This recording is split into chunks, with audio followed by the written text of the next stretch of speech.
an update on the progress of Hondre and Lucanio, and if required, would they be fit to start the World Cup against Scotland? It's Martin, eh? Yeah. Martin, so both of them are, so I think I've mentioned it, so I'm going to try and explain it again.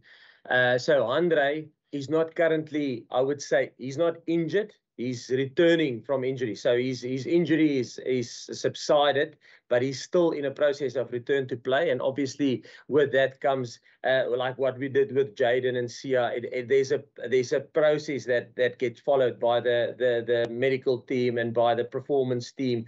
So, and that's, and I don't want to be too scientific, but there's a certain load that a player must do during the week to try and get a performance on Saturday. So it's trying to expose him to that load and let him get comfortable with that load, with his injury, and trying not to risk it so much that he re-injures himself. So that's the balance that we sit with Hondre. But currently, he doesn't have his calf injury isn't an injury. It's an injury busy recovering.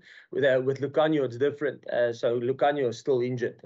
So he obviously sustained the injury 2 weeks ago, and he's still recovering from that. But he will go in probably over the next week or two. He will go into the same process that Hondre is currently in now.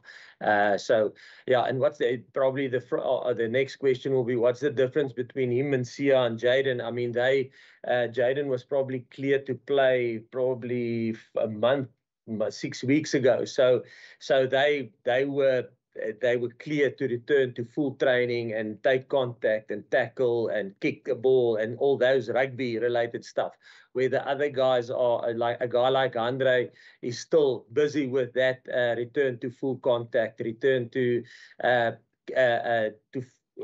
full out, having a test week or a full on preparation week. He's still building up that tolerance and load. So that's where he is currently. And how long will it take? Yes, it's like I said, with any rehab thing. If there's a stiffness or a setback or in terms of something that happens, then we step back a bit and we slow down, and then we add load again and see if he can tolerate it. So it's almost like a give and take thing, Yeah.